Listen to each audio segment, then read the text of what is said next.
exploring the bizarre. Your e-ticket ride into the world of the paranormal.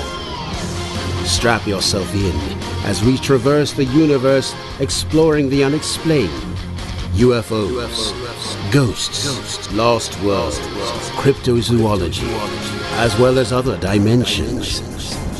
It's time to take back the night. Now, your electrifying hosts of Exploring the Bizarre, Timothy Beckley and Tim Swartz. Oh, it's really cold out here in the woods.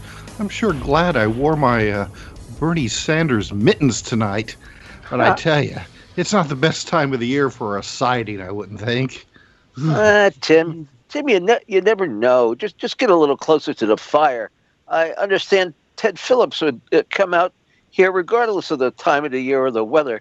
These Marley Woods spook lights act pretty much on their own. They're a pretty independent bunch of lights. Uh-huh. Look, I think I see a couple of them now. They seem to be larger and brighter than the ones reported previously. But I think, Tim, our guest tonight will have some amazing new revelations for us on what's going on out here in the middle of Missouri. Oh, cold. Well, Tim, after all, it is the show me state. So let's put out that bonfire so the lights won't think we're signaling to them. After all, we don't know really what their intentions are, do we? Well, just to be on the safe side, I say we get back to the KCOR studio in Vegas, have a cup of something or other to warm us up, and set about asking Thomas some pertinent questions about the current situation out here. Sounds pretty good to me. Not certain what you mean by the something to drink, but I'll go along with it. I'm sure you'll come up with something rather tasty, and I guess we'll find out pretty soon what's going on out there in the Marley Woods. All right, I do have something tasty here, Tim. Let me pour you a glass of it. That'll get my my spirits going. I would say. Well, cheers. Yeah, cheers to you and to Tina and to our guests tonight and to all our listeners on KCORradio.com and on YouTube and Stitcher and iTunes and iHeart and everywhere out there that you're listening. In fact, why don't you tell us how you're listening to this program? You can drop us a line at MrUFO8@hotmail.com, MRUFO8, the number 8 at hotmail.com, and that's me, Tim Beckley, and love to hear from you, and we'll even send you a free magazine.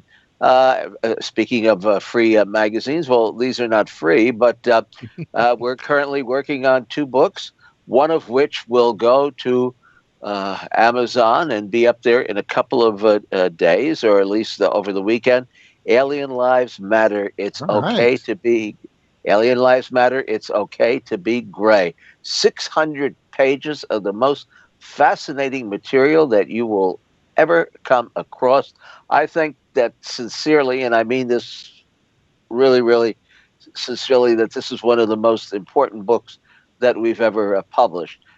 It shows that humans have actually been responsible for attacking ETs and ultra-terrestrials and Bigfoot and all kinds of other creatures just as much as we accuse them. And then the second part of the book is about the Afro-American or Black UFO experience. There seems to be a belief among many the people in the field that Afro-Americans do not have the same interest in UFOs that other races do. A total fallacy. And we have a lot of material in there which will go into this in depth. It's a very important book. Like I say, it's about 600 pages. It'll be up on Amazon very shortly. And then the one that you are working on is Solved: Mysteries of Time, Space, and UFOs, which is a rather unique book because it takes the subject from a slightly different approach. This would be a book that was, if you want to say channeled, you can, but the information comes telepathically from a female spirit known as a Dankin, Dankin. Yeah, Daniki or something like that. I'm not quite sure how it's pronounced myself. We'll learn how to pronounce it quickly enough. But it's a book that comes to us from the Tibetan and Buddhist culture. Mm-hmm. And it has really great information on it. The book has been around for a while. It's been out of print for many, many years. I remember back when I started selling books as a teenager, this book intrigued people, and we sold many, many copies, and now we're going to reissue it. It's a fascinating book with a lot of good artwork, and that will be a little bit further down the road, probably into February, and Tim is working on that. Mm-hmm. And last announcement, we do have a new YouTube and podcast webmaster, if that's the right word, in Michelle. And we've put up a couple of the videos that she's worked on, episodes of this program. It's under Mr. UFO's Secret Files on YouTube. We're months behind, and it's going to take us a while to catch up, but she's learned pretty quickly how to do an excellent job on this, and I want to thank Michelle. And, she's done a fantastic job. Fantastic job, indeed. So anyway, it is time to get on with our program this evening. So why don't you tell us, Tim, who we're going to be speaking to, because this is one of my favorite guests. He's only been on once before, but he has some very, very valuable information to share about a mutual friend who has passed away, but who was one of the most credible, top-notch researchers in ufology, an associate of Dr. Hynek, and was responsible for investigating over 400 landing trace cases. Why don't you give us a little bit of info on this, Tim? Sure. Well, our guest tonight, this is his return visit to Exploring the Bizarre, and always happy to have Thomas FERRARIO. Now, Thomas has worked as a dive master, machinist, and electrical engineer on projects in the United States, China, and Bermuda. He's been an independent UFO researcher since 1969 to 1998, at which point Walt Andrus, founder of MUFON, asked him to become a section director for MUFON. Later, he would go on to be assistant state director for the Missouri MUFON, and he then co-founded the MUFON dive team.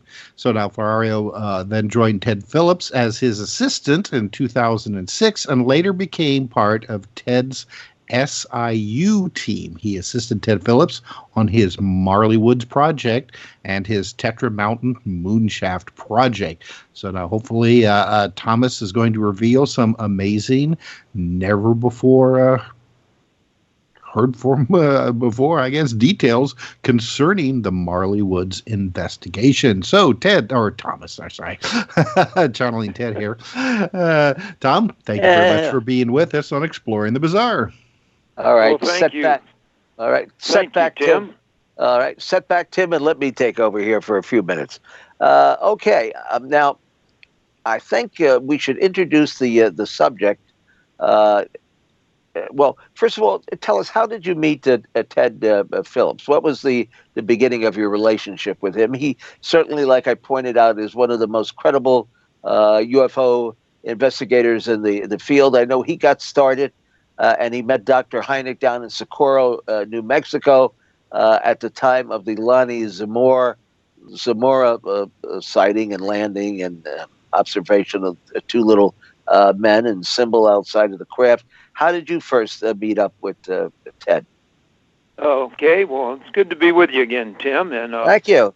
I just must say, in passing, I do feel Ted is with us again tonight because the 20th of this month was Ted's birthday, and so that came pretty hard to myself and to Ginger, his wife, this year, especially the first anniversary.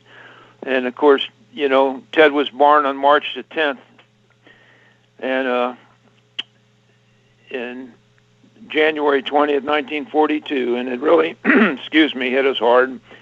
But anyway, I met up with Ted at a MUFON conference. I was Assistant State Director to Bruce Whitteman in St. Louis, and I always respected Ted's work so much, and I put in my 2 bits one day.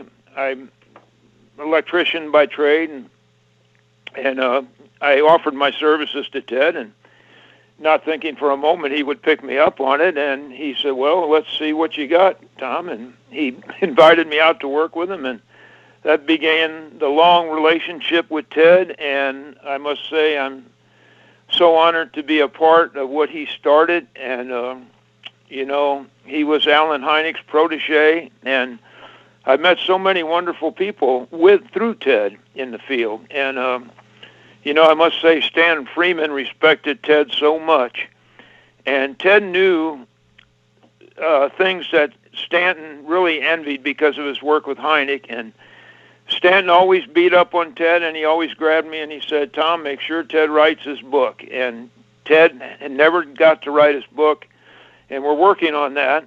And so I feel it's my obligation to get out a lot of Ted's work here and a lot of facts that aren't known that through his work with Alan. And then basically he brought me into Marley Woods, and that's how I got involved. Well, now, just one last thing about Ted. I guess he's best known for his investigation, like I pointed out, of the UFO trace cases where objects would land, and then he would go out and collect the soil samples and have them analyzed and so forth. I know one of the cases that he was involved with has been on the History Channel. Is it Delphi, Missouri? Delphos, Delphi, Kansas. Yeah. Kansas. Well, yep. See how well informed I am. But, well, I can tell you a lot of what not many people know this, and I'm going to break. Ted didn't like to speak about a lot of this, but through Alan, Ted was actually sending cases worldwide, and I think you probably know a couple of them, but Ted went to Vietnam, he went to Africa, he went to Germany, he went to Russia, and whenever Alan was in bad health or had prior obligations, he sent Ted out there. So a lot of this material isn't known what Ted took part in, and that's part of what brought him into Marley. There's a connection there, and now this is going to be, I'm going to take you to Vietnam, but you'd never believe there's a connection between Vietnam and Marley Woods, but there is. And there were things that he took part of in investigations there that when he heard about some of the factors at Marley that really bothered Ted because the case he worked at there didn't turn out well for the people. And at Marley, it had a turn at times for the worst. And that's a little bit about what I want to speak to you about tonight, about the ill effects on animal and I will say tonight, the investigators that were out there, Ted included, and myself. So it did come at a price. And well, what exactly did happen in Vietnam, though? Could you just give us a minute or so on information on that? I'll give you just a very brief synopsis of that. He was called in on a case, and of course, Ted wasn't in the military, but he went in. They had three choppers went in on a mountain plateau, and this was behind, at the time the war was going on, and behind enemy lines on a plateau where intelligence had been told of an account that happened, a big event, and basically they walked into a mountaintop village that had been leveled to the ground by light balls and unseen force. And there was a history in this area of strange anomalies, strange animals, strange cryptids, unseen force, light balls, and actually structured craft landings. So when Ted was brought into this, he had 4 hours with other people that were there. Virtually through the interpreters, they got the story out that these natives and you got to realize in that part of Vietnam that it's so primitive, it's Stone Age almost, and Yeah. They actually found out that they had been in communication with some of the structured craft that landed, and one thing led to another, and there became the structured craft actually had an outing with these people, and for whatever reason, and they left, and then the light balls came in, and the red light balls came in with an unseen force, leveled the village, irradiated the people. There were only a few left alive. There were severe radiation burns. And the key thing you want to listen to here, that what keyed Ted into this when he was called into Marley, and this is a connection that not many people know of, that the red light balls are the ones that have the considerable amount of energy and they don't have good intentions. So when Ted was brought into Marley, the similarities, the unseen force, when they started telling the property owners, the white light balls, the unseen force, the cattle mutilations, strange animals, vortexes, it really concerned Ted, and that's why he ended up, many people have asked, why did Ted spend virtually the rest of his life at Marley Woods? And that is the connection. He always suspected that there would be let's just say it would get into a more violent, possibly, time at Marley. And it never did get to that degree, but I will tell you that, and I believe I covered the horse barn incident the last time I was on your show.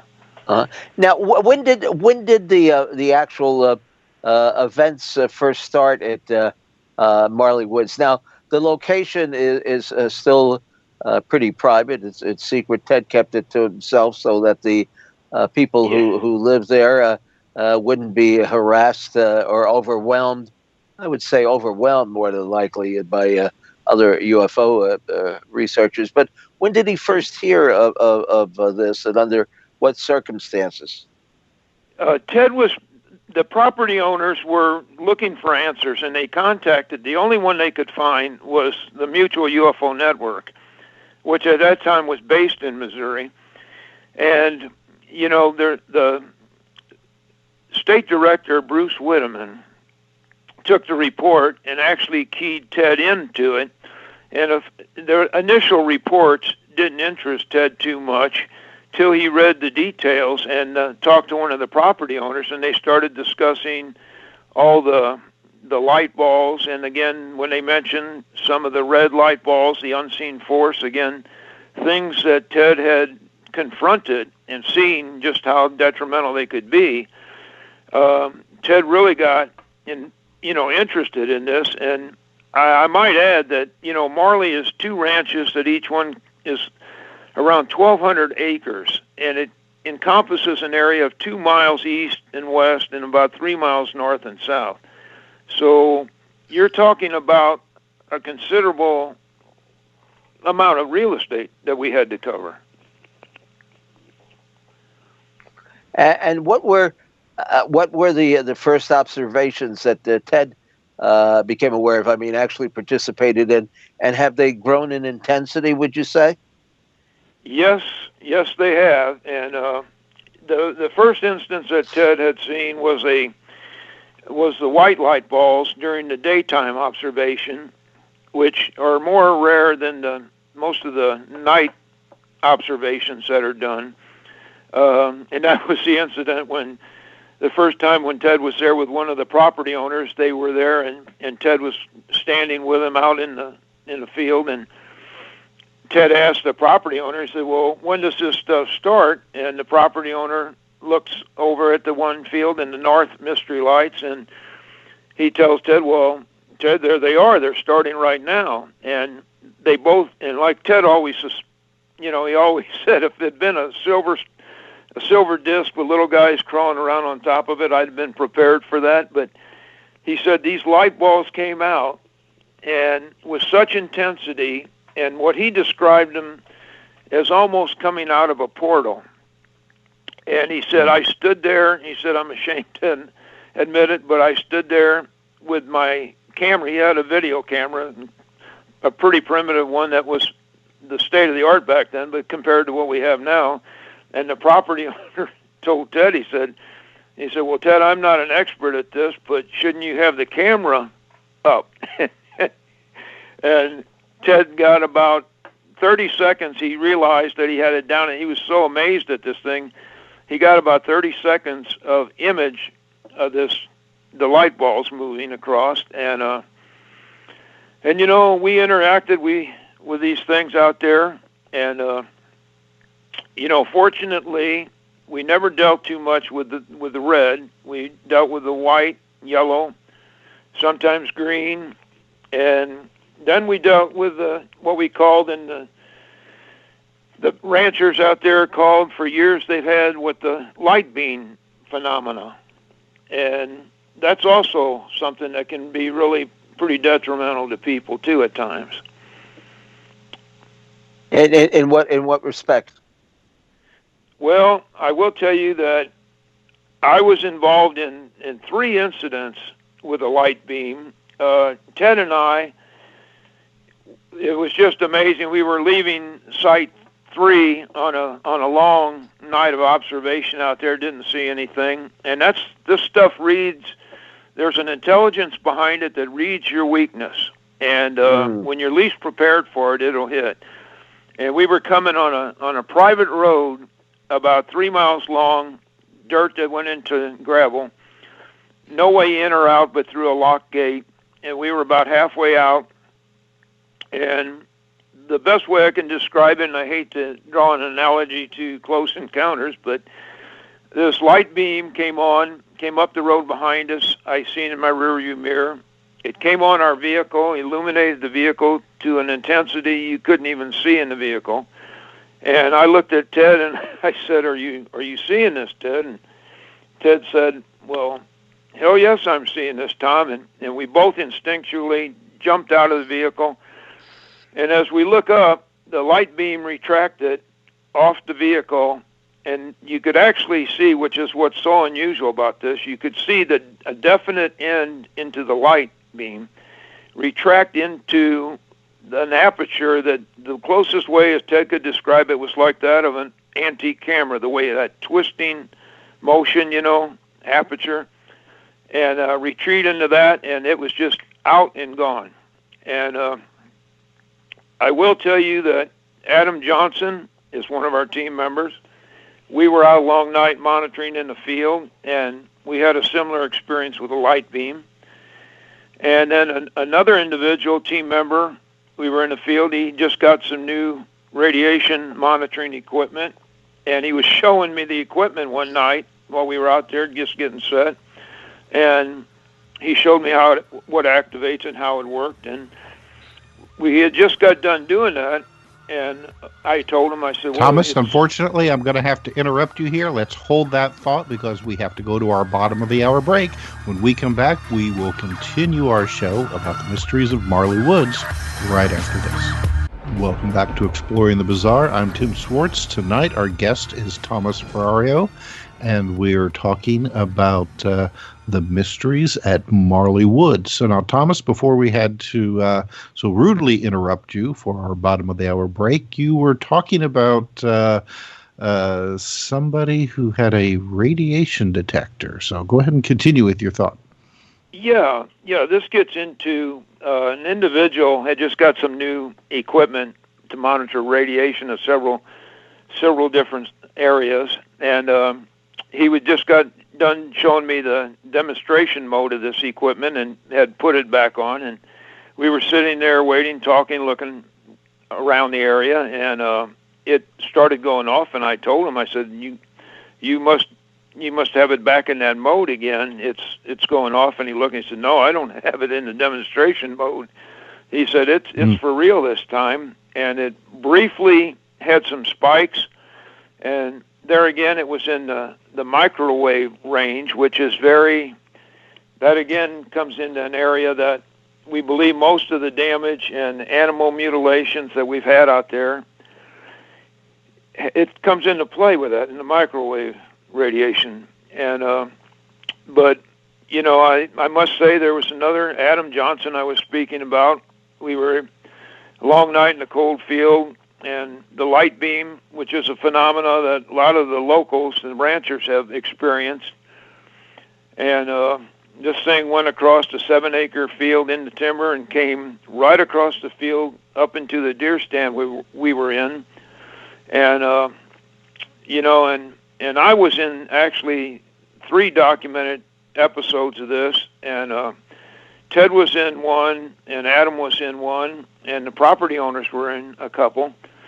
And I can go into, if you want, some of the effects that this has. Please do. Which this hasn't been released before because Ted was very open-handed with us. You know, he always told us whatever we wanted to do or bring knowledge to light, it's up to you. But he never felt like the researchers should be part of the research. So we took the hint and we didn't speak about it that much. And of course, Ted didn't like to speak things that would happen to him, you know.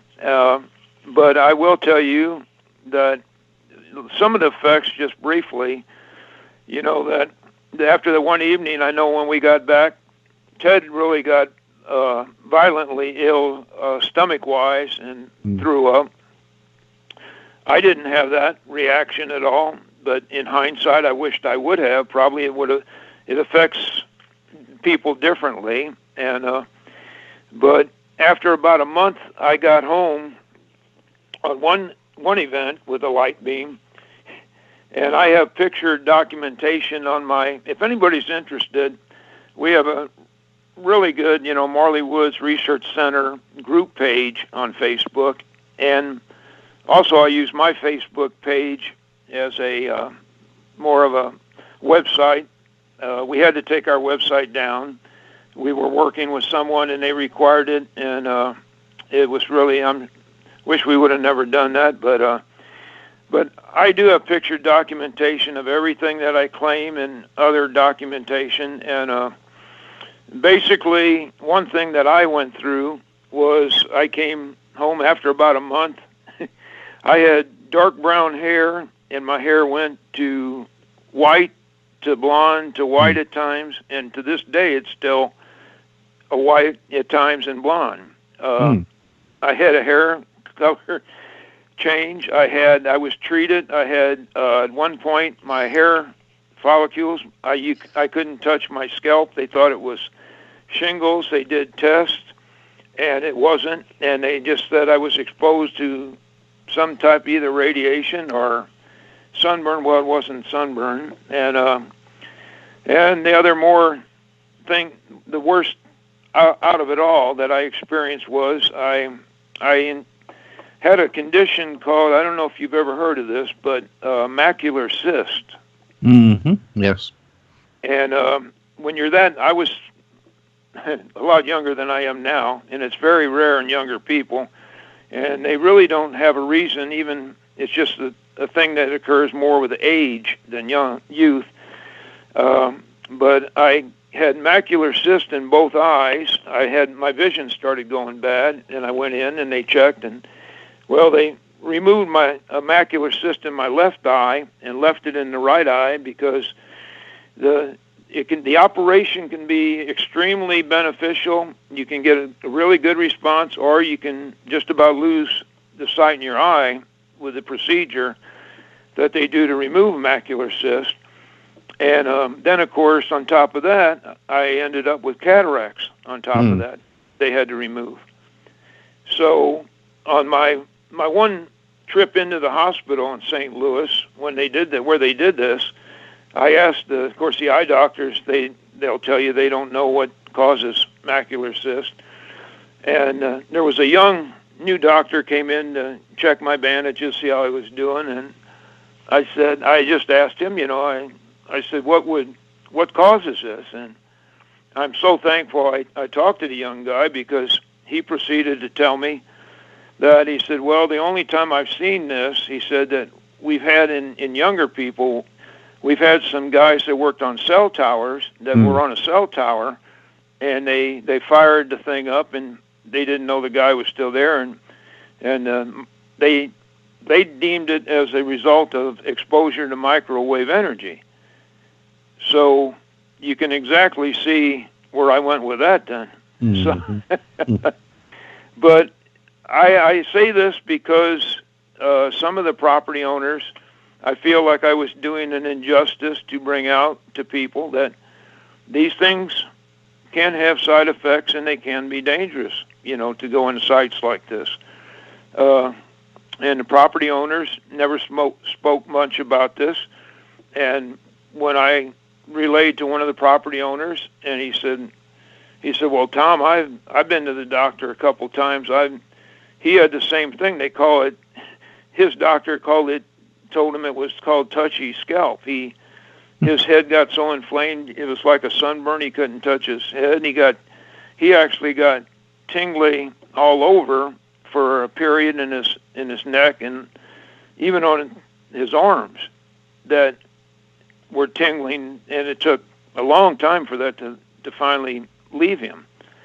So I just wanted to bring that up, that these things can have side effects, and then when you get into our horseborn incident out there, I think I've relayed to you in the last about the horse that the one rancher lost that we think was due to microwave energy. And that was just a tremendous case then. So there is a downside to this, and so now the property owner that you spoke of that had the touchy scalp had he also experienced being struck by the light beams? Yes, and they, at times they would be, if they wouldn't be in it, they'd always be in close proximity. Right. And these things have been out there known by the individual, the ranchers. They seem to sweep the fields and the timber and as if they're actually looking for something. It was their terminology for this, that they're always looking or hunting. And but it's there's no explanation for that, and then microwave energy, that's as I speak about the horse barn, and I can briefly get into that if you want me to touch there. Sure, go ahead. In case our listeners aren't familiar with that. It's not for the squeamish of heart, so I'll warn anybody right now. But that involved a rancher that had one of his favorite horses in a nice horse barn corralled in, and he went to run the fence line one morning, and he brought it some sugar, went in, checked the horse, and ran the fence line, and this was all within sight of this barn. And he ran the fence line for about 30 minutes, and on his way back, he came by the barn. He noticed that one of the gates on the barn was ajar, and he thought, well, that's not right. So he went in to see if his horse had broken out or what had happened. So as he gets in the barn, he describes it as just basically a slaughterhouse. That what had been a perfectly good, healthy horse, 30 minutes had passed. This horse virtually had went from that to being in pieces and chunks on the upper rafters, on the side gates, on every wall in the barn, and blood, just all like this horse exploded in there. And but he had heard nothing. Nothing leading up to nothing. No sound. He didn't see anything. And the unfortunate thing was we weren't out there at the time, and it was about 6 weeks had passed before we got out there. And when we got out there, we did take sampling, and we did not find anything, but that's the thing about microwave radiation is it leaves no trace, see? It's the same as if you put a steak in a microwave oven, you're irradiating it, but you're not going to find radiation. Right. So basically we thought this thing, and from what Ted had seen before, it was like you put this horse in a microwave oven and it exploded. And, he ended up burning the barn down. He didn't want any part of it anymore. So, but that goes on, and one of the things Ted was always afraid of with the red light balls, that this might end up into a case like he had witnessed in other parts of the world. And that's why Ted was preoccupied with Marley Woods the rest of his life. And I know that this would just be speculation on your part, but and I suppose Ted's as well. But I mean, do you feel that whatever is behind this, the lights, the light beams, the microwave radiation, do you think this is a deliberate, aggressive action, or more along the lines of, people think that, getting stung by a honeybee is an aggressive action, but it's not necessarily. What do you think? We really, we do know there's an intelligence behind this stuff, and we don't know if it was an artifact of a technology, whether it be, monitoring. We really don't know. We don't think it was intentional, but at times there were intentional things done. Mm-hmm. And the one thing I will say that, Jacques Vallée spent time with us out at Marley, and he even deemed Marley had more potential of high strangeness than even Skinwalker Ranch. Mm-hmm. And it just, at times, these things would happen out there, and I mean, it's just in the cattle mutilations out there that had taken place at times. The worst cattle mutilation period had happened before Ted had got to be part of Marley, and we did have a couple when we were there. And when we investigated it, the rancher, Ted asked, well, have you had much of this over the years? And the rancher said, Ted, come with me. And we walked behind the barn, and he showed Ted a pile of bones that was probably 16 foot in diameter on the ground and 10 foot high. Mm. And he blamed all that on mutilation. Mm. And, he'd go out and check on a calf in the evening, and everything would be fine. He'd come back in the morning, and he'd find the bleached bones of the calf on the ground. And, what can do that in that time frame? It's just... yeah, nothing natural that I can think of. No, and no predation, nothing. Right. The true cattle mutilations, you'll find that predation doesn't take place insect-wise or, varmints. They tend to shy this stuff for whatever reason, and we've not been able to find out what element does this, that keeps this from happening. We had agroglyphs, which most people are used to the term crop circles, which Ted didn't like to use because he was from the old school. When they'd associate them with a disc, they would be a saucer nest, or an agroglyph would be put down by these things. And we had one laid down in a 15-foot cattle run, and just had a few feet on the one end of the ring, the agroglyph on the ground, which people call crop circle. And they moved, after a year, they moved 120 head of cattle through that run. And that the cattle would go single file a year later, where that agroglyph had been laid down. They would not step 1 foot or hoof in that ring where it had been, which was always stayed brown. No foliage would grow in it. And actually, in one case, they broke brand new fencing rather than step in that. So, we soil sampled it, and the only thing it tends to be sometimes, you'll find that the depending on if it's just grass or alfalfa or whatever, it's the soil underneath it sometimes tend to be hydrophobic, which means it resists water penetration.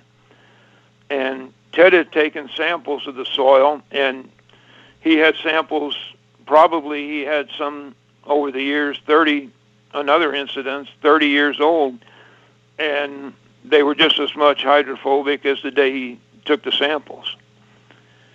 So... Sounds very similar to the, what was it, the Delphos, Kansas case? Yes. Yeah, the Delphos case. And that was a ring that was put down, and, Ted took almost 30 pounds of soil samples and got that through a couple labs that Alan Hynek had worked, and started getting some interesting results with them. And then, as so often happens, and happened with Alan in the end, the labs, people they were working with would be replaced, and the labs would either lose the material or they would no longer work with Ted. So, yeah, heard that story before, right? Any chance of one of these shows on the cable that seem to have some loose money and have done some fairly good job of tracking down some older stories, getting involved? Well, I can tell you that over the last year, I've been working with 4 individuals, and one of them is really determined to do something. And in the past, we had shot on the UFO Hunter show that used to be on. We worked with Bill Burns, Yeah. I've seen the one on there.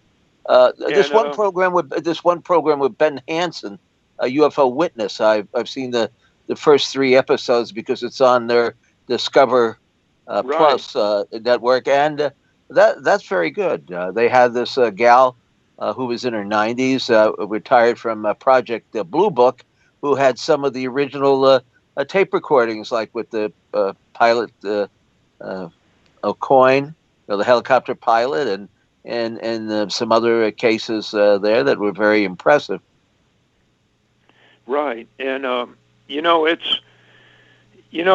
we're working with people yet to this day, and the problem with a couple of them, they want to get in there and start doing things immediately, and I had to take Ted's place, and the property owners, I respect them so much, they gave me the authority to do whatever I want out there and to take over Ted's and they renamed their ranches Ted Phillips Marley Woods Research Center, and put signs up out there on it. So they couldn't be better people to work with. And the only problem is with this virus, they're up in age, they have health issues, and they don't want they want me in there anytime I want, but they don't want a lot of people in there right now for their own health reasons. And I can surely understand that.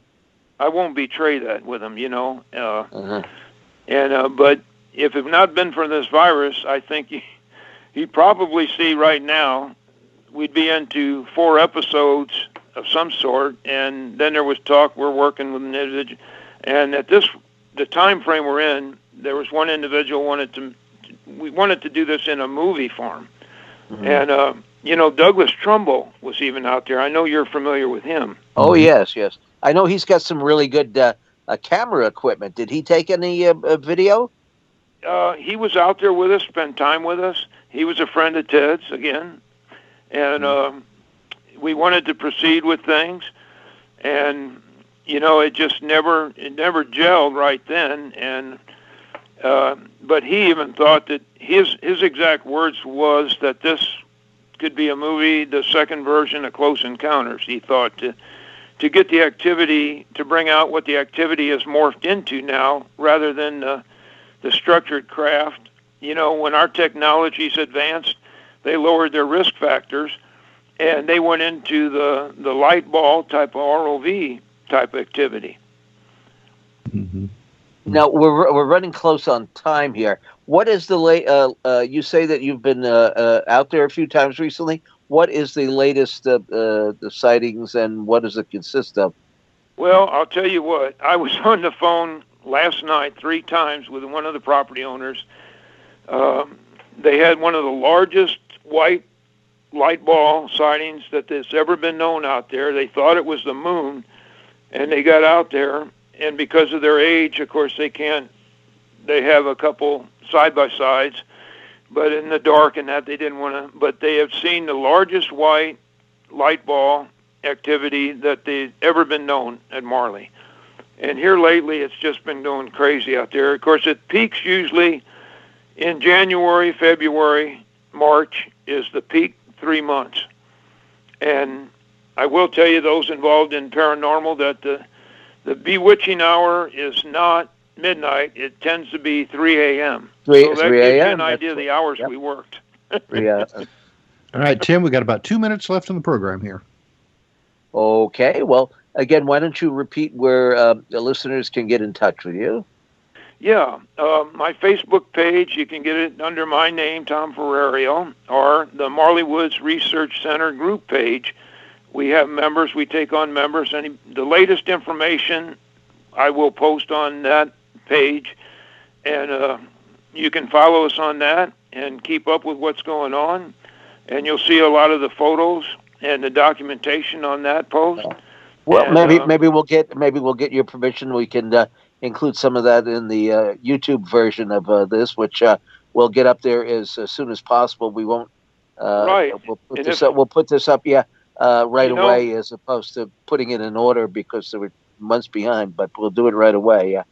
If there's any millionaires out there, I'll just say that we're trying to set up a cellular trail camera network, and it's extremely expensive. So if there's any millionaires out there that want to help with this, we're glad to take it. Well, are you in touch with Chris O'Brien, because they have a network of cameras and yes, and stuff. Yeah. Chris has offered to work with us on that similar cam.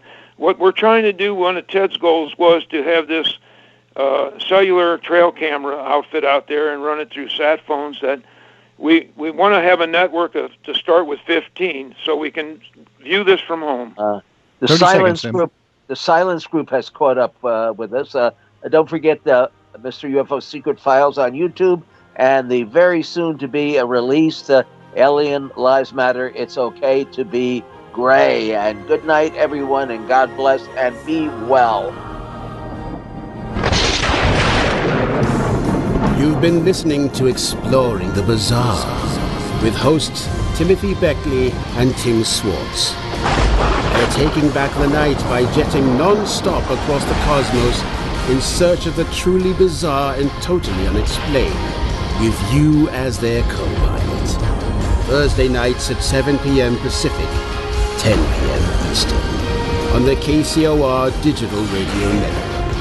For more information on Exploring the Bizarre and hosts Timothy Beckley and Tim Swartz, check out their KCOR Digital Radio Network page. Follow their YouTube channel at MRUFO 1100. Exploring the Bizarre.